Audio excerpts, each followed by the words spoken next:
Les violences basées sur le genre sont des fléaux endémiques. Elles touchent toutes les couches de la population camerounaise et les femmes de la ville de Douala en sont les premières concernées. Seulement, les victimes sont encore culpabilisées et pointées du doigt. Par qui? Par un entourage et un public dont les perceptions sont influencées par des clichés. Conséquence, les victimes préfèrent se murer dans le silence dans la majorité des cas. Ni les donne, elles réalisent que le bien aussi peut faire du mal parfois. Les victimes subissent l'effet de leur traumatisme sur le long terme. Pendant ce temps, les bourreaux sont libres. Cris de femmes, votre espace de libération de la parole, de responsabilisation et de soutien des femmes victimes de violences. Cris de femmes, votre plateforme de sensibilisation. Cris de femmes, à votre écoute tous les mercredis sur ABK Radio.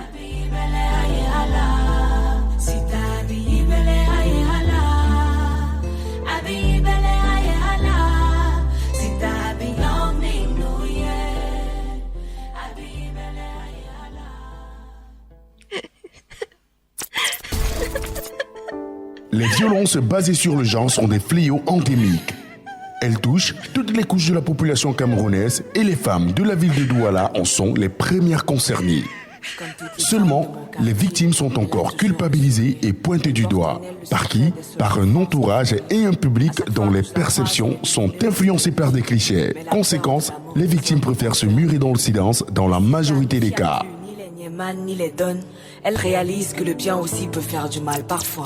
Les victimes subissent l'effet de leur traumatisme sur le long terme. Pendant ce temps, les bourreaux sont libres. Cris de femmes, votre espace de libération de la parole, de responsabilisation et de soutien des femmes victimes de violences. Cris de femmes, votre plateforme de sensibilisation. Cris de femmes, à votre écoute tous les mercredis sur ABK Radio.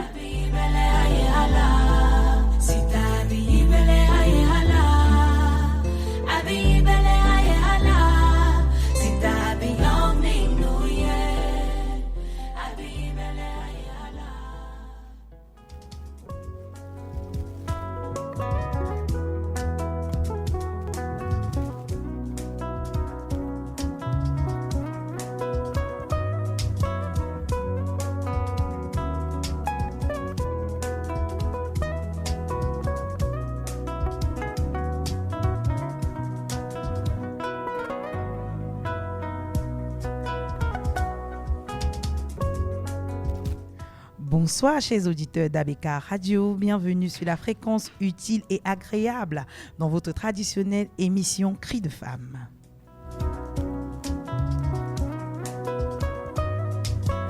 C'est un réel plaisir pour moi, Miss Jen, de vous retrouver chaque mercredi soir dans le cadre d'une thématique qui tourne autour de la femme, de la famille, de l'enfant et également autour de votre santé mentale, de votre bien-être et tout ce qui vous fait du bien. Alors, nous n'allons pas déroger à la coutume et nous avons choisi un thème spécial pour ce 1er mai. Alors, à tous les auditeurs d'ABK Radio qui ont une activité génératrice de revenus, nous leur souhaitons bonne fête du travail. Encore plus aux employés régis par le Code du travail. Aujourd'hui, 1er mai 2024, pour célébrer la fête, notre émission Cris de femmes vous réserve une session exceptionnelle.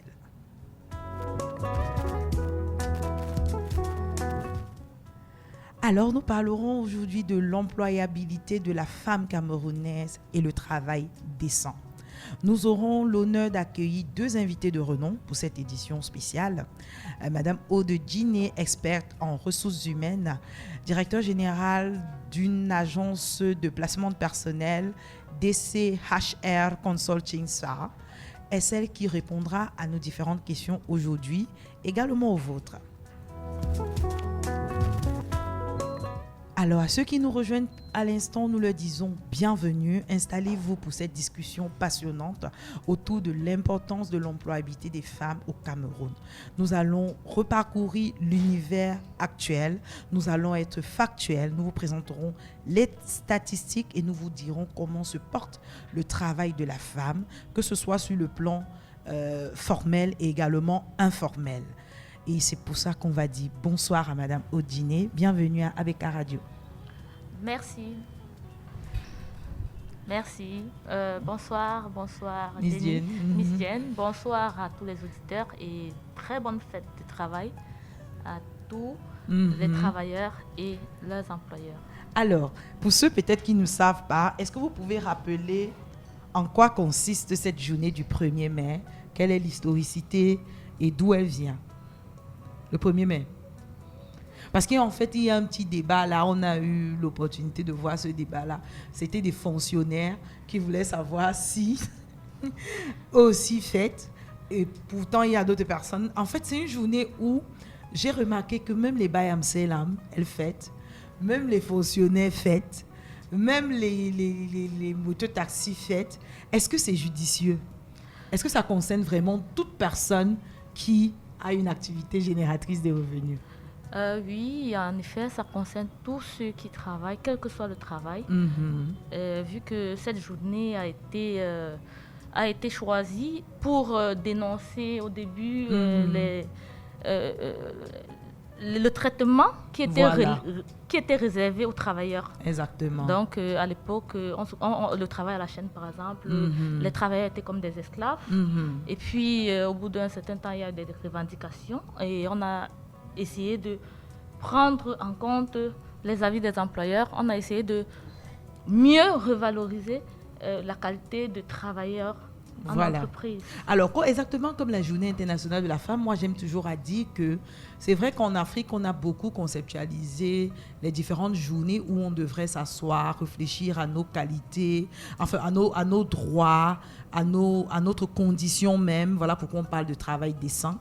Et vérifier avec notre employeur ou avec nos employés ou encore avec toute personne, parce que comme vous l'avez si bien dit, toute personne qui est en activité, nous avons même nos dames de ménage à la maison, nos employés de maison, notre chauffeur. C'est normalement une journée pour s'asseoir, réfléchir sur les conditions salariales, les différents avantages et non pas seulement de défiler ou encore de prendre une bière. Alors, le temps qu'on fixe et on cale, et peut-être on va également permettre à Madame Gallo-Suzanne de nous rejoindre. Nous remercions William pour cette belle respiration musicale. Ne bougez surtout pas. On revient.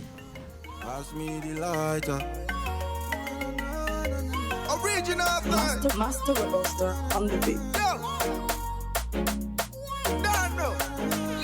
Façon tu bouges, comment tu bouges, tu vas jamais arriver.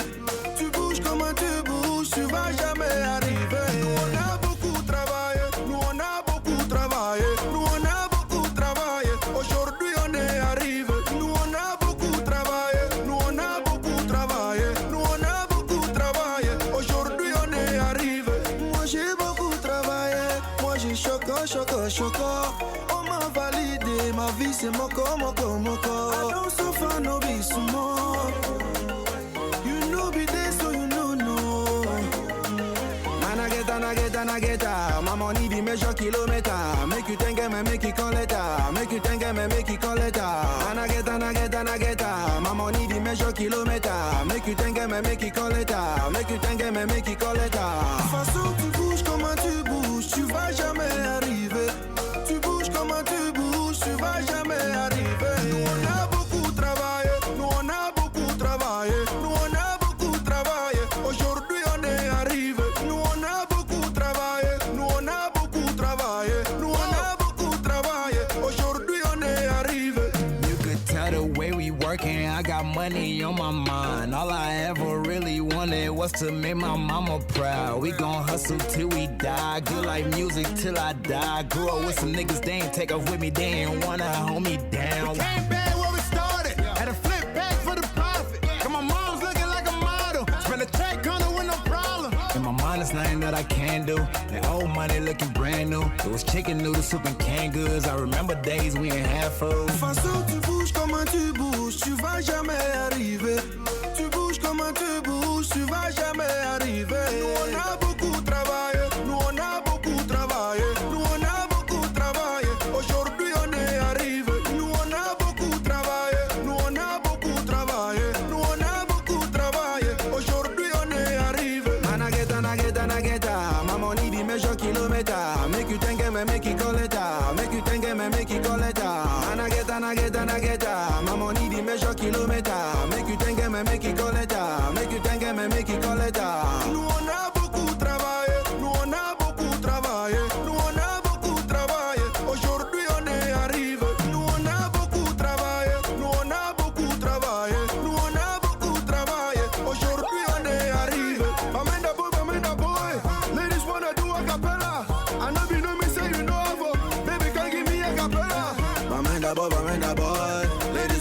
a cappella. I know you know me, so you know how for.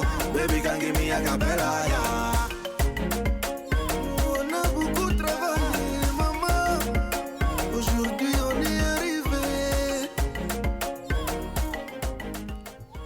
Alors, merci William, qui assure d'ailleurs la mise en onde pour cette belle respiration musicale de Mad Gasco en featuring avec Lao sur le titre Travailler.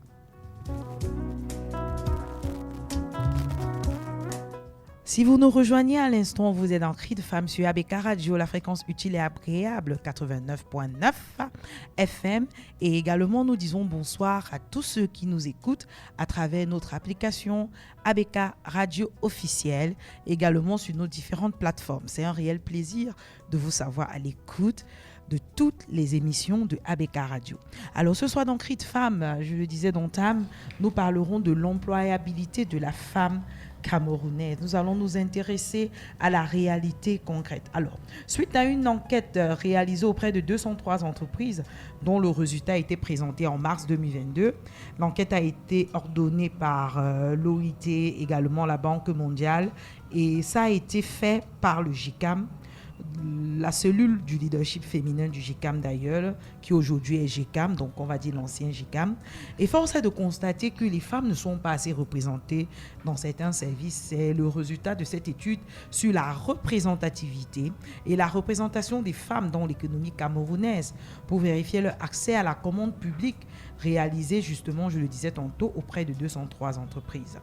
Il est réel de dire qu'il y a un déséquilibre et nous allons justement commenter avec Madame Aude Ndjine, experte en RH, ces différentes statistiques. Alors, si on commence par la répartition des emplois en termes de catégories, nous avons 35,3% des femmes qui occupent des postes de cadres, d'employés, de techniciens et de débutants. Lorsqu'on parle de 35,3% de femmes, cela suppose que les hommes représentent 65,7%. Est-ce à dire qu'il y a un réel problème de plafond de verre et que lorsqu'on grimpe dans l'entreprise, les femmes n'ont pas des postes?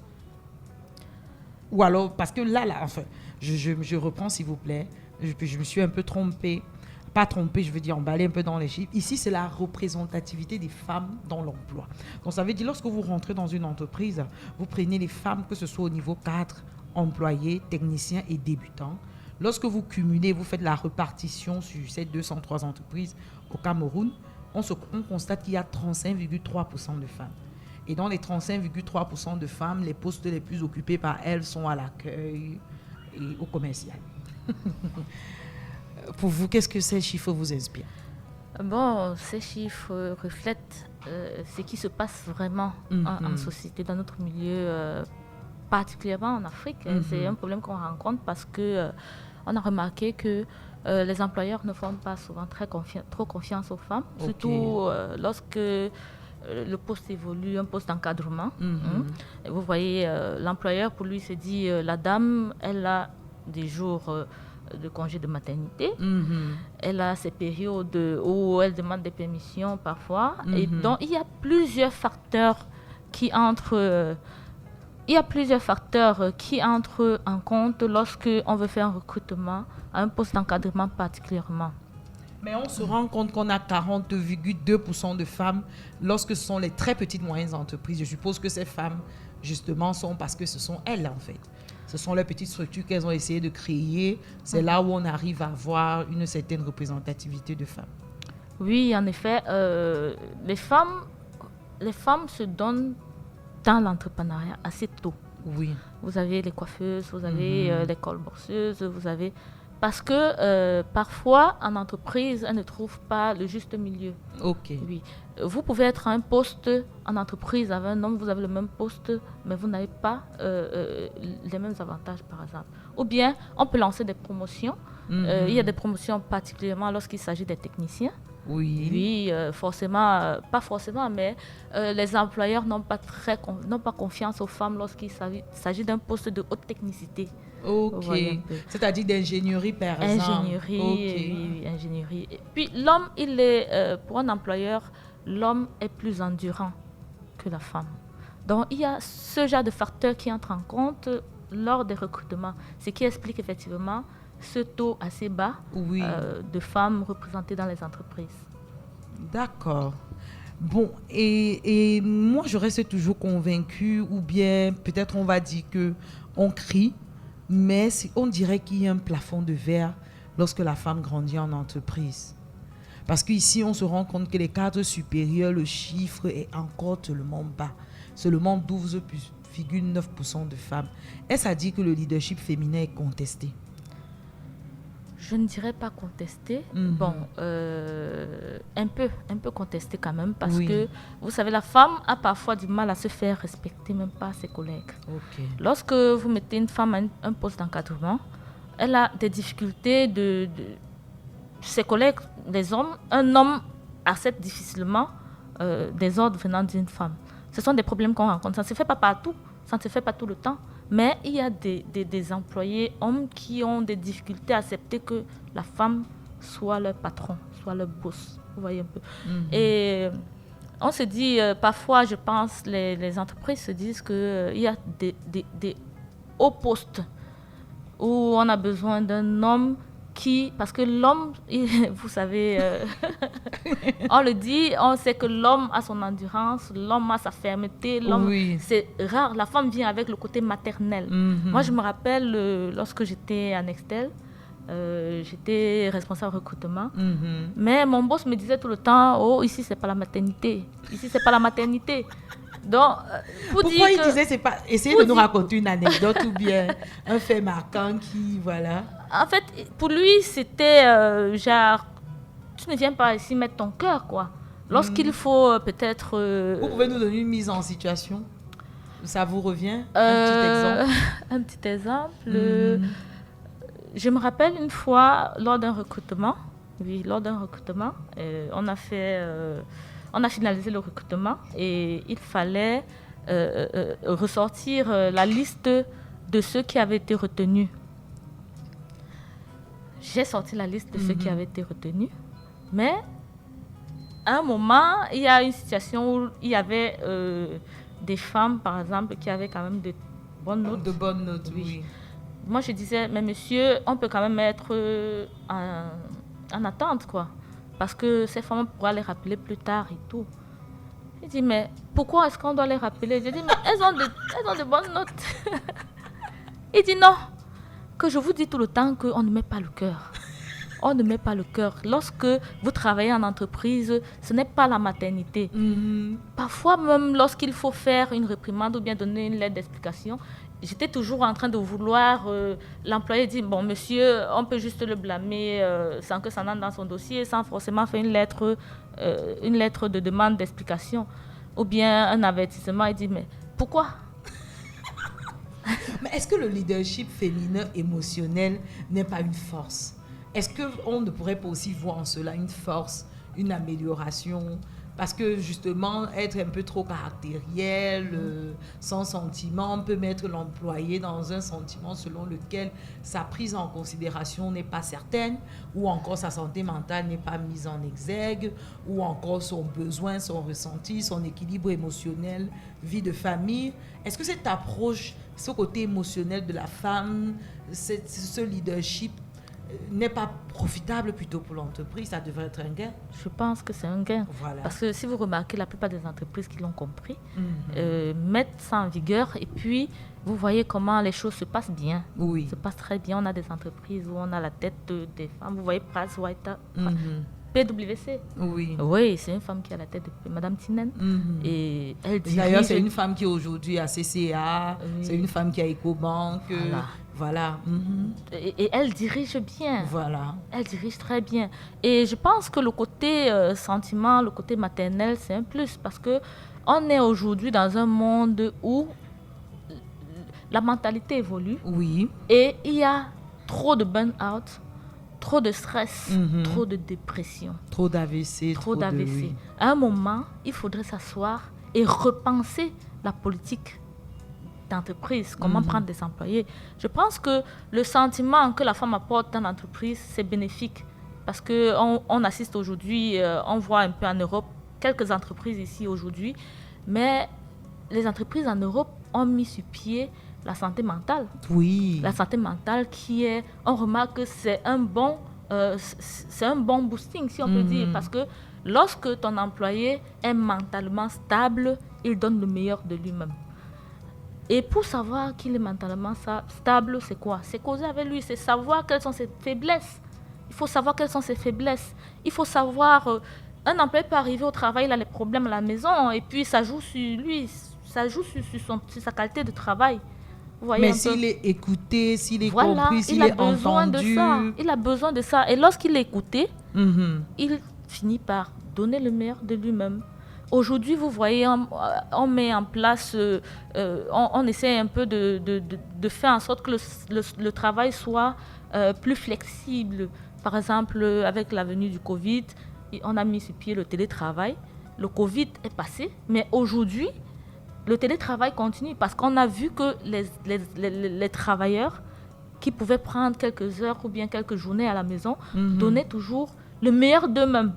Parce que ça te permet de voir ta famille, ça te permet de travailler sans pression.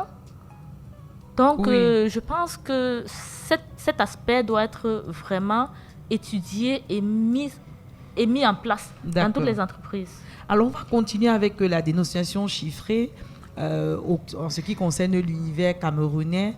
Le leadership féminin actuel, nous avons seulement 21% de femmes qui sont à la tête des grandes entreprises. On en a cité quelques-unes et c'est un chiffre un peu désolant quand on sait que à 40,2%, elles sont cadres supérieurs féminins dans les très très petites entreprises.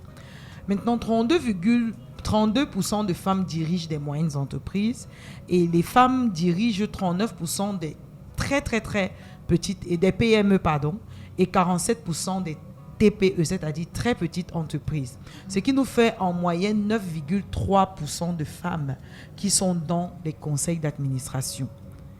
Quand on parle de conseil d'administration, c'est le niveau au-dessus de la direction générale. Donc, c'est ceux qui portent l'entreprise, sont les actionnaires et c'est ceux qui décident.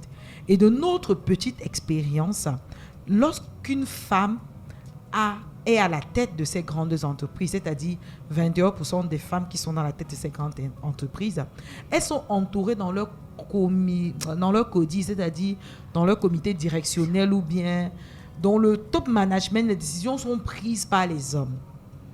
Et quand bien même elles sont à la tête elles sont dans les conseils d'administration, elles ne sont pas présidentes de conseil d'administration. Elles ne sont que membres de conseil d'administration. Donc ça crée un certain patriarcat, une certaine masculinité. C'est même un peu chronophage. On a l'impression que le temps passe. Le thème, c'est le dialogue social, travail décent. Oui, on parlera du travail décent tout à l'heure. Qu'on sait que l'objectif de l'Organisation mondiale de la santé sur le plan de développement durable pour l'avenir 2030 a prévu d'adopter une égalité de chances, de droits de femmes pour un meilleur traitement en entreprise. On ne comprend pas pourquoi, rendu à ce jour, on se retrouve encore à ces chiffres. Vous avez essayé d'expliquer, mais peut-être il y en a qui nous ont rejoints à l'instant. On voudrait un peu mieux comprendre. Est-ce que ce n'est pas aussi nous, après ça, la question à deux volets, nous les femmes, qui ne nous faisons pas confiance aussi? Alors, je ne dirais pas que nous ne nous faisons pas confiance parce qu'il y a des femmes qui en ont à revendre. Oui, j'en connais. Elles sont nombreuses là-bas d'ailleurs. Il y a des femmes qui sont prêtes à se lancer. Bon, comme vous avez dit tout à l'heure, un système patriarcal et tout. Je crois que le fait qu'on soit dans notre continent africain, qui veut que ce soit l'homme qui porte la famille, que ce soit l'homme qui soit en avant, que ce soit l'homme qui décide de tout, ça se reflète un peu en entreprise. Ah, d'accord. Vous voyez un peu. Donc, c'est un travail qui est en train d'être fait. Aujourd'hui, vous voyez Ecobank, PwC, il y a plusieurs entreprises qui commencent à faire confiance aux femmes. Je pense, avec le temps, ça va aller de façon graduelle. Il faut déjà même que l'entendement, que les gens comprennent que c'est nécessaire. Oui. Il faut que les femmes aujourd'hui occupent. Ce n'est pas normal qu'il y ait 32% de femmes alors que les hommes, c'est dans les 60%. C'est trop. Oui, c'est au trop niveau bas. du conseil d'administration, on est carrément à du 91 contre 9,3%. C'est terrible, quoi. Donc, je pense aujourd'hui, avec la responsabilité sociale, Oui. on est en train de travailler parce qu'on travaille dans ce sens, fait plus confiance aux femmes, Oui. leur donner plus de responsabilités parce qu'aujourd'hui, on a constaté que faire un enfant n'est plus un frein pour une femme. Très bien. Faire un enfant n'est plus un frein. Avoir ses menstrues, c'est plus un frein. La femme, lorsqu'elle a ses objectifs, elle s'attelle à atteindre ses objectifs. Est-ce qu'on peut dire de l'homme qu'il est endurant quand la femme, elle est résiliente? Parce que la femme, voilà, oui, elle fait en général montre de résilience et elle peut supporter des conditions beaucoup plus horribles que les hommes. Effectivement, effectivement.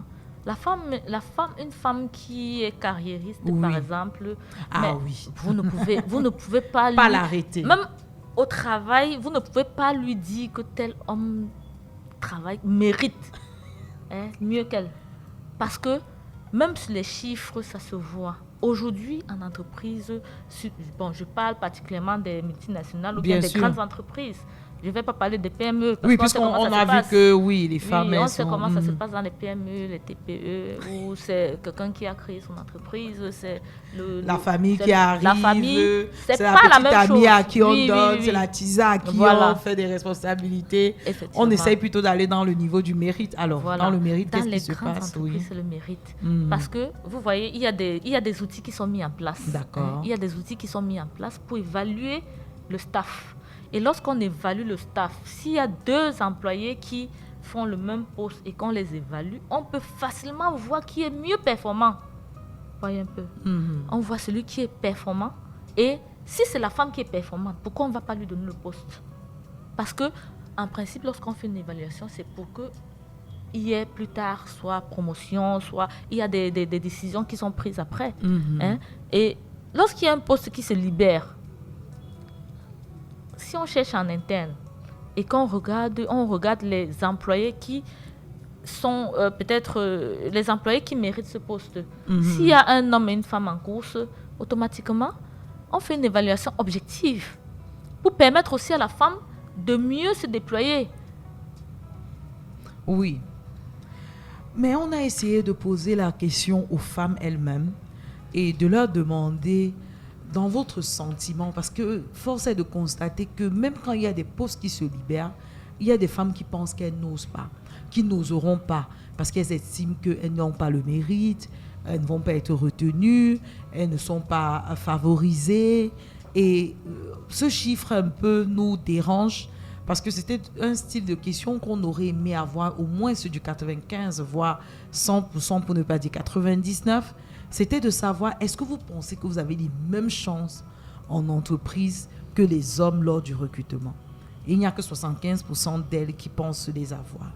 C'est pourquoi on va vous poser la question, est-ce que vous ne pensez pas qu'il est temps d'appliquer de la discrimination positive à l'endroit des femmes au niveau du recrutement? Je rappelle d'ailleurs que vous êtes énoncière d'un cabinet de recrutement et vous êtes une experte en relations humaines, en RH, ressources humaines. Alors, que pensez-vous justement de la discrimination positive à l'endroit des femmes? Effectivement, la discrimination positive, c'est la meilleure des choses à faire en entreprise parce que le travail, même déjà, selon les thèmes de l'OIT, le travail, c'est l'équité. On parle d'équité. Et si on parle d'équité, on ne doit plus dire telle c'est une femme, tel c'est un homme, on privilégie l'homme. Du moment où on met sur pied ce thème équité, égalité de chance, vous voyez, on doit mettre sur la table la discrimination positive, permettre aux femmes de donner le meilleur d'elles-mêmes. Il y a des femmes qui ont des compétences, qui ont juste besoin des petites formations en interne pour maîtriser certains postes. Très bien. Certains métiers. Donc, je pense qu'il est temps, il est vraiment temps. Aujourd'hui, c'est le 1er mai, la fête du travail. Oui. Donc, il est temps qu'on s'asseye et qu'on refasse les choses. Le changement. Quand on parle du changement, c'est ça aussi. Bien sûr. La femme doit être prise à sa juste valeur. Vous voyez un peu. D'accord. Alors, ça, c'est un très bel appel qui a été lancé à toutes les personnes du secteur privé, du secteur fonctionnel, que nous souhaitons désormais, pour toutes les femmes, avoir une discrimination positive. Et même quand les chances ne sont pas égales, leur donner l'opportunité de se former parce qu'une fois que vous avez capitalisé sur la femme, vous avez forcément des résultats. Cependant, il y a 68,2% de femmes qui expliquent ce déséquilibre par le fait que certains postes sont traditionnellement acquis aux hommes. Est-ce qu'on ne pourrait pas démentir cela? Parce que je pense qu'il y a des femmes désormais qui n'ont plus peur de pouvoir oser. Je vois déjà des femmes chauffeurs de taxi, je vois des femmes qui sont chauffeurs de moto, je vois des femmes de plus en plus dans le BTP, ingénieurs en BTP, pont et chaussées. Je vois également beaucoup de femmes pilotes. Il y a également plusieurs femmes. J'ai même plutôt l'impression que les métiers des hommes ne sont plus fermés aux femmes. Non, non, du tout. Les métiers des hommes ne sont plus fermés aux femmes. Vous voyez, même dans l'armée, c'est pratiquement égalité. Lorsqu'on lance un concours, on ne dit pas on lance le concours pour les hommes uniquement. Donc, je pense que il est de bon ton, il est de bon ton de prendre ça en considération. Oui. Les femmes aujourd'hui, elles osent. Les femmes osent. Et les employeurs doivent encourager ces femmes qui osent. On ne peut pas dire aujourd'hui que... Je sais pas. Aujourd'hui, la façon dont les écoles... On crée des écoles chaque jour. Les enfants, les jeunes filles, vous allez dans une école. J'étais à l'IUC dernièrement, je donne cours à l'IUC. À l'IUC, l'Institut universitaire de la Côte, dans ma salle de classe, il y avait plus de femmes que d'hommes. Il y avait plus de femmes que d'hommes. En termes de finances, vous arrivez, il y a plein de femmes qui font les cours. RH, plein de femmes font les cours. Même dans les filières d'ingénieurs, vous trouvez des femmes. Aujourd'hui, les femmes, j'ai ma nièce, elle s'est inscrite en informatique à l'université, elle veut faire robotique. Wow. Vous n'allez pas me dire aujourd'hui que demain, elle va finir sa formation, on lui refuse le travail parce qu'elle est une femme. Parce qu'elle est une femme. Non, on ne peut pas accepter ça. Pas du tout. J'adore la passion du RH, voilà pourquoi des mamans les respects.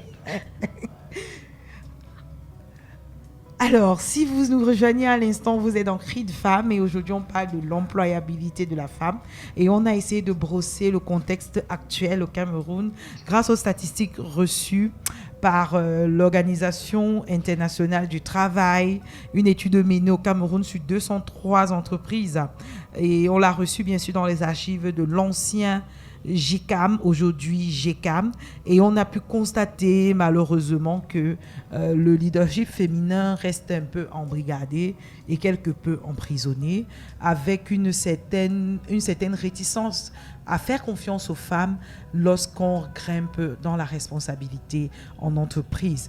Et le constat a été fait que seulement 9,3% de femmes sont membres de conseils d'administration, seulement 21% de femmes sont directrices de grandes entreprises, 32% dirigent des moyennes entreprises, 39% des petites et moyennes entreprises. On comprend pourquoi, parce que peut-être c'est l'héritage familial ou alors c'est leur propre initiative d'entrepreneuriat. Et le fort taux, c'est dans les très petites entreprises, 47% justement, parce que là, il y a la formalisation de l'informel.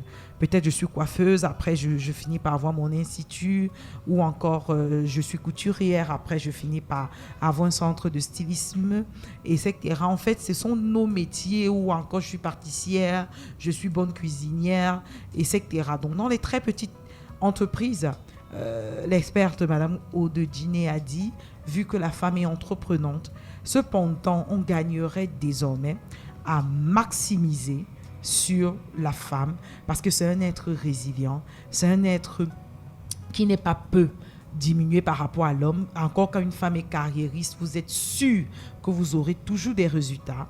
Ce n'est pas sa condition de femme qui pourrait la retarder à avoir tout ce travail. C'est pourquoi on va directement embrayer dans la thématique du 1er mai 2024 qui parle de travail décent. C'est quoi le travail décent? Et pour une femme, c'est quoi avoir un travail décent?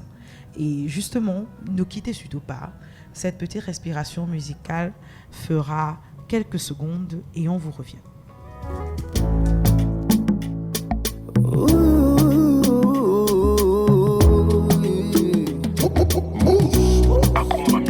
Le temps va passer, les choses vont changer. Tu tu vas avancer. Mollaï, travailler, toute la journée travailler. Fatigué, tu es vraiment fatigué. Pas manger, tu n'arrives pas à manger. Tu es dépassé, tu veux seulement tout laisser. Hustle on, no they give up, brother, hustle on. Try on, no they lose faith, sister, try on. T'es un guerrier, ah oui, t'es un guerrier. T'es un guerrier, oh, oh, oh. Le temps va passer, les choses vont changer, tu vas avancer. Mollaï, le temps va passer, les choses vont changer, tu vas avancer. Mollaï, poussez mets la calme, mets la calme, mets la calme, poussez mets la calme, mets la calme, mets la calme, poussez mets la calme, mets la calme, mets la calme, poussez mets la calme, mets la calme. I did play make a conquer, make you drive it where the hunger. Enemies put us under, make you drive it where the hunger. When la vie start to changer, fall down on my way. Everything now by your grace, oh. Everybody wants to be house, big car, big mansion. Everybody wants to be house, big car, big mansion. Everybody wants to be house, big car, big mansion. Everybody prays for big house, big car, big mansion. Yeah. Le temps va passer, les choses vont changer, tu vas avancer. Mollaï, le temps va passer, les choses vont changer, tu vas avancer. Mollaï, poussez mets la calme, mets la calme, mets la calme, poussez mets la calme, mets la calme, mets la calme, poussez mets la calme, mets la calme, mets la calme, poussez mets la calme, mets la calme.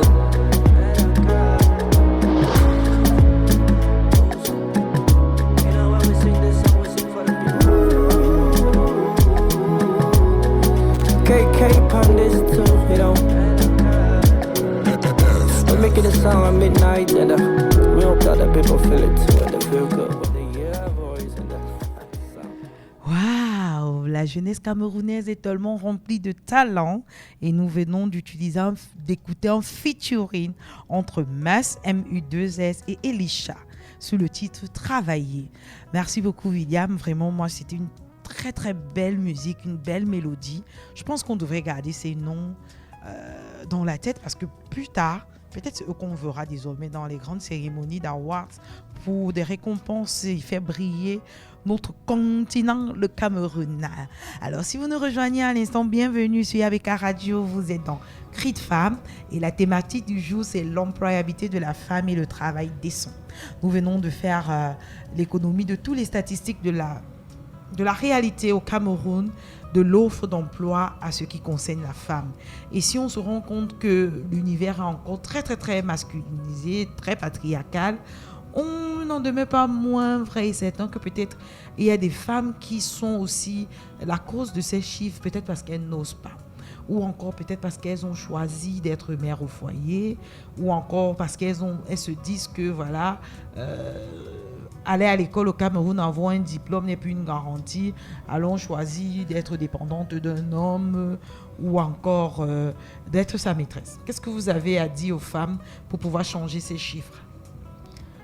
Je demande aux femmes d'oser, de se donner de la valeur et de toujours aller de l'avant. Parce que lorsque toi-même tu ne maîtrises pas ton potentiel, d'accord, tu auras toujours des faiblesses lorsque tu es face à un homme en entreprise. En principe, une femme doit savoir qu'elle a le potentiel. elle doit savoir qu'elle peut oser, elle peut travailler comme un homme. Elle peut elle peut occuper les mêmes postes qu'un homme. Est-ce qu'on ne devrait pas aussi apprendre à faire ses classes et gravir les échelons? Bien sûr. Ok. Bien sûr. Ne pas avoir peur de Ne déposer. pas avoir peur de déposer. Lorsqu'il y a parfois des promotions dans les entreprises, tu es une femme et que tu trouves que tu as le potentiel, tu as ton CV bon, que tu peux occuper ce poste, tu postules. Alors, parlons donc de CV. Quels sont les différents atouts ou astuces? Je pense avoir vu une fois un CV, parce que j'essayais de recruter des commerciales, une qui m'a dit « je suis très belle ». Je ne sais pas si être belle, ça se dit. Donc, pour vous dire, par exemple, qu'aujourd'hui, on se rend compte que dans nos écoles et même dans les IPES, on ne forme pas les jeunes à faire un bon CV. Or, toute personne a des talents, a des capacités, a une formation et peut faire valoir cela et rémunérer ses talents. Alors, quels sont les conseils que vous donnez pour faire un bon CV? Alors, pour faire un bon CV, il faut déjà être pertinent. Il faut être sûr de ce qu'on place dans le CV. Il faut être simple. Ça ne sert à rien de compliqué et il ne faut pas inventer. En principe, lorsque tu fais ton CV, tu dois dire exactement ce que tu as fait.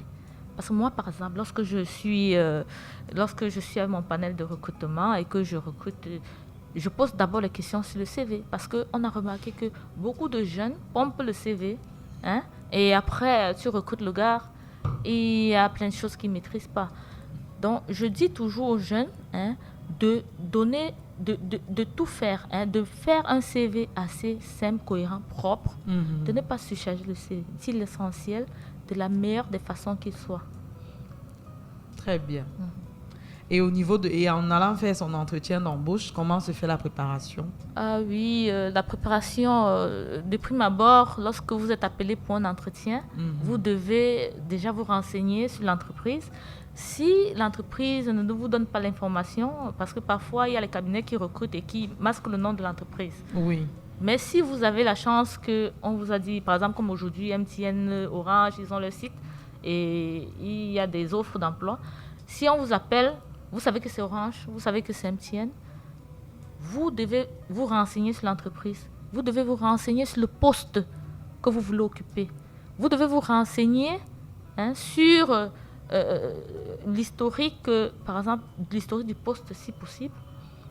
Vous devez être présentable. Parce que moi, quand j'enseigne à l'IUC, je commence toujours par l'éthique. Ok. Parce que on est en perte de valeur. Voyez un peu, on est le continent. Mais on oublie qu'il y a certaines valeurs qu'il faut respecter. Oui. Oui. Donc, il faut être propre. Il faut être bien coiffé. Il faut avoir une haleine fraîche. Il faut être présentable.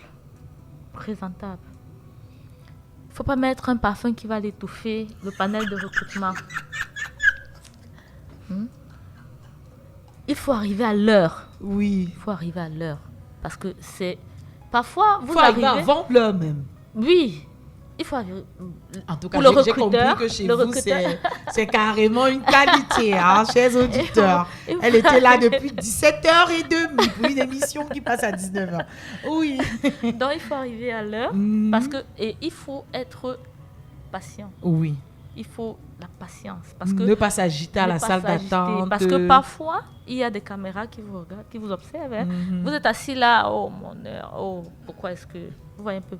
Donc, c'est autant de choses qu'on doit prendre en compte avant d'aller à un entretien d'embauche. D'accord. C'est vrai que j'avais fait une fois un panel de recrutement et des personnes venaient en jean, en mini-robe, voilà. Moi, lorsque je vois quelqu'un qui vient avec un destroyer, un entretien, je ne l'entretiens pas. Oui. Je vois une dame qui vient habillée de façon osée, je ne l'entretiens pas. Donc, on doit être responsable dans tout ce que nous faisons. Très bien. Et lorsqu'on a justement cet emploi, il y a une problématique du travail décent. Le travail décent est un concept introduit par l'Organisation internationale du travail, l'OIT, et il résume des aspirations des êtres humains au travail à pouvoir obtenir un emploi qui leur permet de vivre dignement y compris de nourrir leur famille et d'envoyer leurs enfants à l'école. Mythe ou réalité, Madame Odedjini? Réalité. Est-ce que c'est la RH qui parle ou bien c'est la Camerounaise qui parle? Est-ce qu'aujourd'hui au Cameroun, on a un emploi décent dans le sens de être convenablement rémunéré, avoir la possibilité de prendre soin de sa famille, de ses enfants, d'envoyer ses enfants à l'école et de vivre dignement? Oui. Okay. Je le dis parce que nous tous on sait, on a revalorisé le SMIC. Ok. Hein? Donc ça veut dire qu'on est dans, comme je disais tout à l'heure, c'est une continuation. On est en train de travailler pour atteindre la perfection. C'est petit à petit. C'est vrai, on est lent. Hein, on est lent. Et puis, mais je pense que ce sont des choses qui seront mieux encore. Il y a des choses à faire. Il y a des choses à faire. Il y a quelque chose qui a quand même déjà été fait. Oui, il y a un travail qui a été fait. Il y a un travail qui est en train d'être fait parce que c'est toujours sur leur table où il y a des discussions avec les syndicats, avec le ministère du Travail et autres pour l'amélioration des conditions de travail. Alors, mais on va faire cette pause au niveau du travail, du salaire convenable et bien rémunéré. Parce qu'il nous a été donné malheureusement de constater que à même poste, égalité oblige, les femmes sont moins rémunérées que les hommes. Est-ce qu'on se comprend très bien? Oui. C'est-à-dire, on est même allé jusqu'à avoir des femmes qui remplacent des hommes et on ne leur donne pas le salaire que le monsieur avait au moment où ils étaient là. Bon, je vais dire, ça revient toujours dans le premier débat où on disait que c'est... Là, ce n'est plus le poste, c'est la rémunération. Par exemple, à l'heure actuelle, les footballeuses internationales sont en train de réclamer les mêmes rémunérations que les footballeurs. Là, c'est le domaine sportif. C'est vrai que l'écart était tellement grand et aujourd'hui, c'est en train de se rapprocher. Mais c'est une réalité qui est factuelle. Vous êtes DG dans une entreprise, dans un poste dans le comité de CODIR. Vous, DG de votre département et l'autre DG de son département, vous n'êtes pas rémunéré pareillement. Bon, ça dépend des entreprises. Okay. Comme je le disais tout à l'heure. Si vous avez constaté dans les entreprises, les multinationales, les entreprises qui sont les grandes entreprises, ça ne se fait pas parce que il y a une grille salariale qu'on présente. Lorsqu'on vous prend pour un poste, le poste a déjà ses caractéristiques. Hein? Ce poste, c'est un poste de temps. Le salaire à ce poste, c'est temps. Oui. Vous voyez. Maintenant, il peut arriver que chacun négocie son salaire. Voilà, tu veux le mot qu'on utilise. Pour l'employeur. Pour sortir. Le salaire est négociable. Et c'est même ce qui est écrit dans le Code du travail. Et ce qui est défendu justement par le ministère du Travail et de la Prévoyance sociale qui nous dit, rappelez-vous toujours que le salaire est négociable. Oui, Madame Odedjini. Justement, vous verrez des employeurs qui sont prêts à mettre le paquet. Par exemple, vous allez débaucher quelqu'un dans une entreprise qui touche peut-être 5 millions. Vous n'allez pas venir lui donner 4 millions. Même si chez vous, le poste, c'est un poste de 4 millions, il ne va pas partir. Vous avez besoin de lui. Maintenant, il va négocier, vous allez trouver un juste milieu. C'est pareil. Et puis, moi, l'aspect salaire, moi, je pense plus les conditions de travail. Est-ce qu'elles sont pareilles chez l'homme que chez la femme? Que chez la femme. Je dirais oui. Alors, moi, je continuerai en disant aux femmes, quelle que soit l'entreprise dans laquelle vous êtes, essayez d'avoir accès à la grille de rémunération de celle-ci. Justement. Ou encore avoir l'information de l'ancienne grille. Parce que ce qu'on oublie parfois, c'est que la précarité dans laquelle nous sommes nous amène parfois à museler nos droits. C'est pas parce que nous sommes dans une condition de précarité qu'on devra accepter tout et n'importe quoi. Nous avons droit à un travail décent. Et la principale définition du travail décent, c'est être rémunéré convenablement. Être rémunéré convenablement, c'est avoir le salaire mérité pour ce poste, indépendamment de votre genre ou encore de votre ancienneté, etc.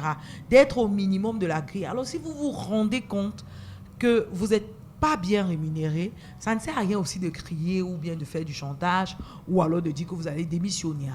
personne n'est irremplaçable. Bien sûr, des Justement. personnes nous manqueront toujours, mais personne n'est irremplaçable. Alors, Madame Aude Djiné va nous donner les astuces pour négocier avec son employeur un salaire convenable. Comment faire l'approche, comment discuter, est-ce que ça doit être par écrit, est-ce qu'on doit passer par les délégués du personnel, est-ce qu'on pourrait rencontrer directement le directeur général sans passer par les ressources humaines. Comment négocier en fait? Comment négocier une rémunération convenable? Alors, je dirais, la négociation, ça se fait lorsque vous savez déjà quel est le salaire du poste que vous allez occuper et d'où vous venez ou bien d'où vous partez pour là-bas. Okay. C'est à ce moment que vous faites un peu, vous faites des comparaisons, si on peut dire. Mais pour mieux négocier son salaire, pour un début, un employé devrait avoir la convention collective du secteur d'activité. Par exemple, si vous voulez aller travailler à MTN, si vous voulez aller travailler à Camtel ou bien à JDSol, il faut maîtriser ces sociétés appartiennent à quel secteur d'activité. Okay. Vous avez le secteur d'activité des télécoms et des activités connexes. Lorsque les télécoms, peut-être Orange vous appelle pour un poste, parce qu'on vous appelle parce que vous avez postulé. Vous avez votre convention collective et le poste, vous pouvez déjà savoir que ce poste, c'est telle catégorie, c'est tel salaire. Donc, vous pouvez déjà avoir une idée du poste. Vous pouvez aussi appeler les gens, si vous avez des amis en interne, vous pouvez vous renseigner pour avoir le poste, ça coûte combien, c'est un poste de combien. Les gens vont vous dire. Et là, ça vous donne des éléments pour négocier votre salaire. Maintenant, si lors du recrutement, vous n'êtes pas satisfait du salaire qu'on vous propose, vous pouvez peut-être voir le DG. Parce qu'il y a des DG qui sont assez ouverts. Oui, et vous présentez vos doléances et tout. Vous pouvez voir le directeur. Si vous savez que vous méritez. Maintenant, on va voir si on a tellement besoin de vous. Si vous êtes vraiment la ressource qu'on veut, on vous prend, on va vous dire, attendez, mais ce qui est sûr, si on vous veut, on va vous prendre et on va vous donner ce que vous voulez. Oui. Très bien. À défaut, on peut trouver un juste milieu qui nous arrange à deux. Ok. Alors, il y a également dans les éléments caractéristiques d'un travail décent, la sécurité sur le lieu de travail, la protection sociale pour la famille. Je pense qu'ici, on parle des objectifs RSE. Est-ce qu'on peut justement essayer de voir les objectifs RSE qui concernent nous, les femmes? Pensez-vous vraiment que les entreprises commencent à s'y atteler et à mettre en place les conditions de femmes? Si oui, lesquelles? Oui, il y a des entreprises qui font beaucoup d'efforts dans ce sens. Nous avons vu, je crois, MTN qui a... Les congés de maternité sont passés de 3 mois à 4 mois. Il y a des entreprises qui permettent même déjà aux femmes, par exemple, il y a les... Bon, c'est vrai, ça a été déjà défini dans le Code du travail, les heures de TT, les mois de congé de maternité. En même temps, lors des cérémonies comme le 8 mars, il y a beaucoup d'entreprises qui font des promotions pour les femmes. Et puis, il y a aussi des revendications qui aboutissent. Donc, la RSE, en fait, c'est un concept qui veut que le travail soit décent, qui veut que les conditions de travail soient réunies. Et qui dit conditions de travail dit bien-être au travail. Est-ce qu'on peut donc justement lancer un clin d'œil à toutes ces femmes qui sont dans les PME où elles se font abuser de leur congé de maternité, de leurs heures de TT et de leur dire qu'elles ont une protection sociale? Est-ce qu'on peut le leur dire? Bon, on peut le leur dire. Oui. Je pense qu'elles le savent même, mais... La RH parle encore. La RH parle parce que je vais vous dire, les RH sont... C'est vrai qu'ils ont un rôle double, à savoir nous protéger, nous. Mais vous savez qu'ils défendent aussi le top management et les décisions qui sont prises. Justement. Les objectifs professionnels et les objectifs commerciaux ne devraient pas empiéter sur nos droits en tant que femmes. En principe. On ne devrait pas revenir après 1 mois. On ne devrait pas être là à travailler jusqu'à 18h, à obliger notre enfant à prendre du lait artificiel parce qu'on n'est plus là. Mais est-ce que c'est un droit? Oui, madame Mais la vous RH. voulez travailler. Parlez comme madame Aude Djiné. Ne parlez pas comme... Non. En fait, les femmes doivent connaître leurs droits. Voilà. Ça, c'est un fait. Hein. Mais c'est l'employeur. Ça dépend des entreprises, comme je dis toujours. Et les PME, vous savez comment ça se passe là-bas. Très bien. Tu ne vas pas aller dire à un DG que tu payes mal ton employé ou bien tu ne lui donnes pas, tu abuses de... Tu abuses d'elle, Tu oui. peux pas. La meilleure solution, c'est quoi? C'est que si tu trouves une opportunité où la femme est mieux revalorisée, tu pars. Mais tant que tu es dans une entreprise, on sait comment ça se passe au Cameroun, Très bien. où avoir le travail, c'est pas d'abord. On a 80% de jeunes au chômage. Au chômage. Vous voyez un peu. Et les 20% qui sont employés ne sont même pas... Des 20% qui sont employés, le taux de ceux qui font le métier pour lequel ils sont allés à l'école est très faible. Très Il y a eu faible. beaucoup de reconversions. Il n'y a pas de... Je sais pas comment dire. En fait, la femme qui trouve que sa situation n'est pas valorisante en entreprise. Il y a des entreprises où des femmes se lèvent et disent que non. Des revendications. On fait un bloc. Parce que quand on parle de travail décent, Voilà. on parle aussi de revendications. Très bien. La femme peut revendiquer. La femme peut revendiquer en entreprise. Peut aspirer Oui. à une meilleure opportunité en entreprise, à un meilleur poste. Alors, j'aimerais justement qu'on lance un petit clin d'œil à ces personnes, à ces dirigeants d'entreprise qui nous écoutent dans le cadre d'un programme RSE. Que pensez-vous, par exemple, Covid nous a permis de nous rendre compte qu'il y a du télétravail. Imaginez-vous, au lieu d'avoir une femme qui est fatiguée, qui n'est pas concentrée, qui n'est pas à votre disposition, d'imaginer, par exemple, du télétravail pour celle-ci pendant les premières années de l'enfant. Donner aussi à un nouveau papa 1 mois de congé de paternité. Le code du travail prévoit 3 jours, mais bon. On a aussi besoin de nos chéris avec nous à la maison pour gérer les pleurs du bébé à 2 heures. Que pensez-vous d'avoir des toilettes femmes bien aménagées où est-ce que pendant leurs indisponibilités du mois, elles pourront avoir cet endroit? Ou encore de réfléchir plus loin. Si on est dans une entreprise avec un certain volume d'activité et une certaine prépondérance des femmes, avoir des crèches. Même si ce sont les employés qui vont peut-être payer cela de leur... Mais de penser à créer une crèche parce que la maternité ne devrait pas arrêter la carrière ou une femme ne doit pas avoir absolument besoin de faire un choix entre sa vie de famille et son travail.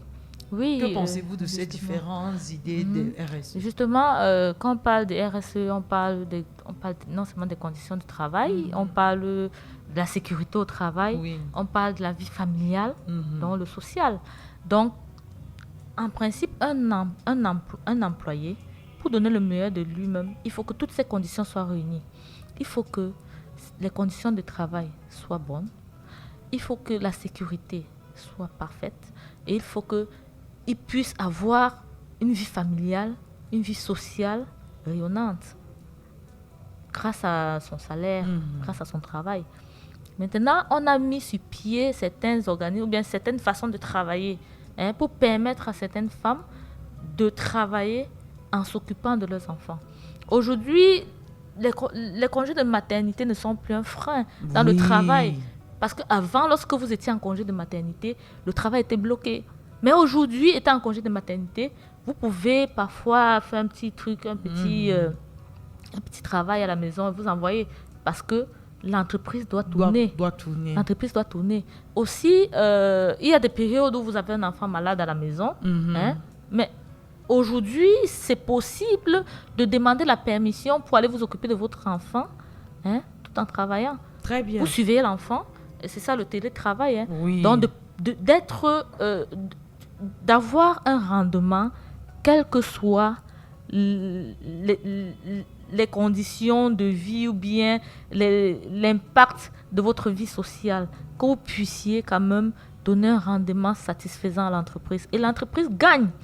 Parce qu'en refusant à une femme d'aller regarder son enfant qui est malade, elle ne sera pas satisfaite, elle ne donnera pas le meilleur d'elle-même. Elle ne va pas travailler à 100%. Oui. Pourtant, si elle sait qu'elle a les objectifs et qu'elle fait un saut à la maison, étant à la maison, elle peut de temps en temps, lorsque l'enfant dort par exemple, faire ses petites réunions sans qu'il n'y ait un frein ou un décalage. Oui, oui, Donc, oui. l'employeur a tout intérêt à y penser. L'employeur a tout intérêt à y penser. Parce qu'avec cette façon de voir, le travail est en continu. Le travail n'est pas bloqué, il n'y a pas de blackout dans le travail. C'est mieux, c'est toujours bien de permettre aux employeurs, aux employés d'avoir leur vie sociale, de permettre aux employés de donner le meilleur d'eux-mêmes, étant même à la maison. Le télétravail, c'est une très bonne chose. Et beaucoup d'entreprises le comprennent aujourd'hui.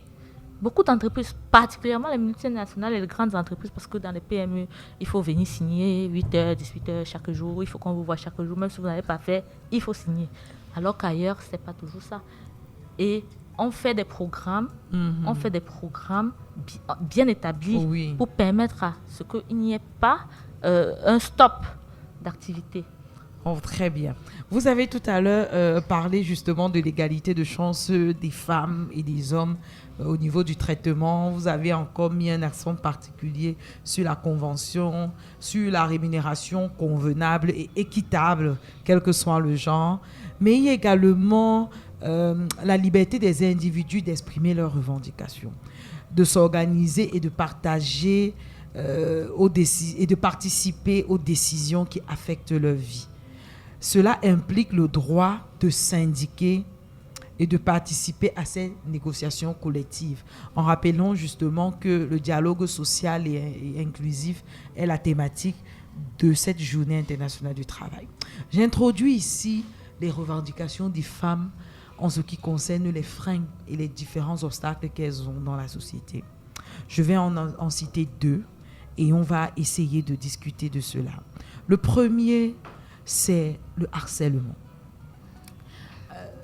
Comment faire dans un contexte où il y a une réelle précarité de l'emploi au Cameroun, où ces femmes les plus victimes de ce harcèlement sexuel sont des jeunes filles de moins de 30 ans, qui sont encore frêles, qui sont pas assez matures dans leur travail et qui sont ainsi à la merci des charognards et des prédateurs sexuels, à l'affût de ces chairs fraîches dont ils veulent en disposer à leur guise au motif qu'elle est leur employée. Madame Aude, vous en tant qu'experte RH, comment est-ce que vous arrivez à gérer ces différents cas? Le cas est géré lorsque l'employé victime dénonce. C'est pour ça que je dis toujours à mes employés, dénoncez. Lorsque vous n'en parlez pas, vous souffrez. Et si elle a peur? Elle a peur de perdre le travail? Non. En principe, dans les entreprises aujourd'hui, il y a des chartes où c'est bien mentionné, interdiction, harcèlement. C'est tellement bien suivi que même les employeurs n'acceptent pas ça. Tout ce qu'on demande aux jeunes dames de faire, c'est dénoncer. Je me rappelle à Nextel, lorsque à l'Ouest, par exemple, on avait un employé là-bas qui était carrément harcelé par les directeurs. Harcelé, mais on a tapé la main sur la table et puis on a transféré. Les directeurs sont repartis, on les a chassés. Et puis la jeune dame, on l'a affectée ailleurs, à Douala.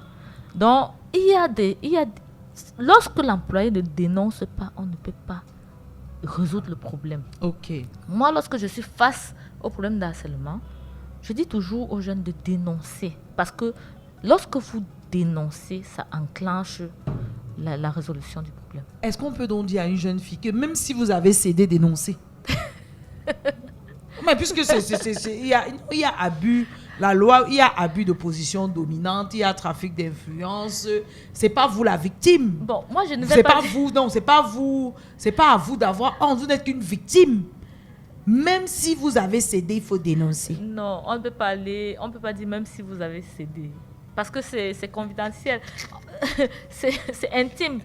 On va dire dénoncer, tout simplement. D'accord. Dénoncer. Parce qu'il faut porter vos revendications au niveau du top management. Et c'est toujours résolu. Et la question piège, et si c'est le boss lui-même? C'est compliqué.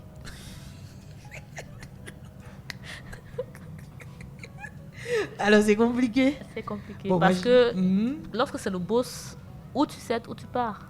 Maintenant, lorsque tu as ta dignité, voilà, tu pars tout simplement. tu pars. Bon, moi, j'aimerais quand même penser et réfléchir à quelque chose.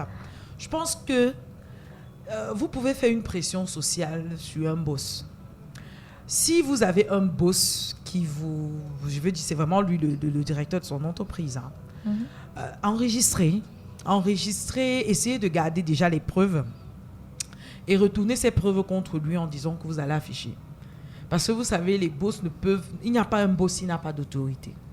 Je pense que si vous enregistrez les menaces, les propositions indécentes et tout, et que vous lui faites un chantage selon lequel vous allez retourner cela contre lui, ça peut être si jamais c'est un boss que ses proches arrivent, ou encore c'est un boss, même aux employés, que vous pourrez faire une sortie aux employés, et que si jamais il vous met à la porte, vous allez pouvoir vous défendre devant qui de droit.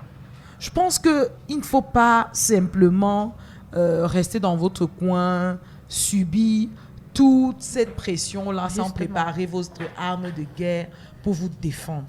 Ce sont des personnes qui sont à votre merci, celles qui osent. Mais maintenant, il y a aussi des jeunes dames provocatrices. Hein. Les hommes aussi sont des victimes. Vrai ou faux? Vrai. Ben, ils sont aussi des victimes. Des jupes un peu trop courtes, des robes avec une poitrine un peu trop suggestive. Bon, maintenant, si on prend ça en compte et qu'on dise que c'est parce qu'elles ont mis des jupes courtes que... On change, il faut plutôt rappeler à l'ordre. Non. Oui. En fait, il y a une éthique morale qu'on doit mettre en place en entreprise. Un homme doit comprendre que c'est pas parce qu'il a vu les cuisses d'une dame qu'il doit forcément draguer ou bien harceler en entreprise. Non. Parce que le dire, c'est comme si on justifiait son acte, que c'est la femme qui l'a provoqué. Non, en entreprise, franchement, je ne pense pas qu'on doit accepter ce genre d'acte. D'accord. Et maintenant, qu'en est-il si vous avez la preuve que vous avez perdu votre travail pour ces cas? Est-ce que vous pouvez aller porter plainte? Oui, vous pouvez porter plainte. D'accord. Le harcèlement est condamné par la loi. Donc, vous pouvez porter plainte, même après l'entreprise. Ou bien même, si vous savez que... déjà si vous avez été licencié... l'arbitrage des entreprises à l'inspection du travail. Voilà. Lorsque vous êtes sûr qu'on vous a licencié parce que vous n'avez pas cédé, vous pouvez contacter l'inspection du travail pour licenciement abusif. D'accord. Maintenant, l'inspection du travail voit avec l'employeur comment gérer. Soit on refait revenir l'employé, soit on paye ce qu'il faut, on calcule ses droits normalement, on paye ce qu'il faut, soit on va au tribunal. Très bien. Alors, si vous nous rejoignez en l'instant, vous êtes dans Cri de Femme sur ABK Radio 89.9, la fréquence utile et agréable. Et nous avons eu à échanger sur la thématique l'employabilité de la femme au Cameroun, le travail décent. Et nous avons fait l'économie de toutes les statistiques actuelles qui sont les suivants. 35% de femmes occupent des postes de cadres, employés, techniciens et débutants dans les entreprises. Seulement 21% de femmes sont classées dans la catégorie des cadres supérieurs. Dans les grandes entreprises, le pourcentage d'employés dans la catégorie de cadres est encore plus bas, passant à 12,9%. En revanche, dans les très petites entreprises, nous comptons 40,2% de femmes cadres supérieures féminines. Seulement 21% des femmes sont à la tête des grandes entreprises, contre 9,3% membres du conseil d'administration. On dirait que la part belle est réservée aux femmes dans le secteur des petites et moyennes entreprises et des très petites entreprises. Mais même jusque-là, le ratio de 50% n'est pas atteint. Et les femmes rencontrent plusieurs obstacles dans l'accroissement de leurs fonctions ou encore dans les postes de responsabilité occupés. Parce que le réel plafond de verre, il existe et on se rend compte que la proportion des femmes baisse au fur et à mesure qu'on monte en catégorie. Et c'était avec un réel plaisir que Madame Aude Djigné, DG d'une entreprise de ressources humaines, dont elle va d'ailleurs nous parler en donnant son dernier mot tout à l'heure, Elle va nous donner le nom de l'entreprise, les coordonnées et savoir dans quoi vous faites. Si des personnes qui vous ont écouté souhaitent vous avoir également. Alors, allons-y. Alors, mon entreprise, c'est Gineker et Tia Consulting Salle. Nous faisons dans le placement du personnel avec un agrément. Et puis, nous faisons aussi les conseils et assistance en ressources humaines, personnel local ou bien expatrié. En même temps, nous faisons aussi des formations. Lesquels types, par exemple? Les formations de mise à niveau, par exemple, en entreprise, la gestion des outils en entreprise, les outils RH, bilan social. Il y a des employés qui ont besoin d'être mis à niveau en entreprise et nous les formons dans ce sens. Nous organisons aussi des séminaires pour les jeunes étudiants, pour leur apprendre à monter leur CV. D'ailleurs, on a un site où on peut créer, la période du 1er mai, c'est ouvert. Tous ceux qui veulent déposer ou créer leur CV, c'est gratuit en ce moment, pour permettre aux jeunes de postuler ou bien de déposer leur CV. On peut avoir le site alors? www.gine-care.com. D'accord. Donc, notre site aussi, notre société permet le développement du capital humain en entreprise. C'est un cabinet qui travaille avec d'autres entreprises pour la réinsertion professionnelle. Les jeunes, comme je disais tout à l'heure, on a pratiquement 80% de chômeurs. Et en même temps, il y a des entreprises qui ont des employés qui n'occupent pas les bons postes. Ils ne sont pas à leur poste normalement. C'est pour ça qu'on aura toujours des défaillances. Donc nous, on aide en même temps les employés ou bien les chômeurs et les employeurs. D'accord. Vos contacts? Contact info avec s @gine-care.com 683 41 39 31. Alors, si vous cherchez l'emploi, 683 41 39 31. Mais ce qu'elle vous conseille en premier, c'est de retrouver l'entreprise sur son site internet, de créer votre CV en ligne gratuitement, ce qui permettra de rentrer dans la base de données et de faire matcher avec les profils que nous avons. Parce que quoique beaucoup de personnes ne sont pas en activité, il y a également beaucoup d'entreprises qui recherchent les bonnes personnes au bon poste. N'hésitez pas à faire confiance à Madame Odedjiné, même si vous n'avez pas retenu tout ce qu'elle a dit. Maintenant, vous pouvez contacter la maison ABK Radio. On vous mettra en contact avec elle. Alors, quel est votre mot pour la femme et son emploi? Alors, pour la femme et son emploi, je dirais osons, avançons, le bras levé. Comme qui chantait là. Amel Bent. Voilà. Toujours donc, le point levé. Voilà. La femme a son mot à dire ou bien a sa pierre pour la construction de l'édifice. La femme a son mot à dire. On ne doit pas toujours être au second plan. On peut aussi être au premier plan. Voilà.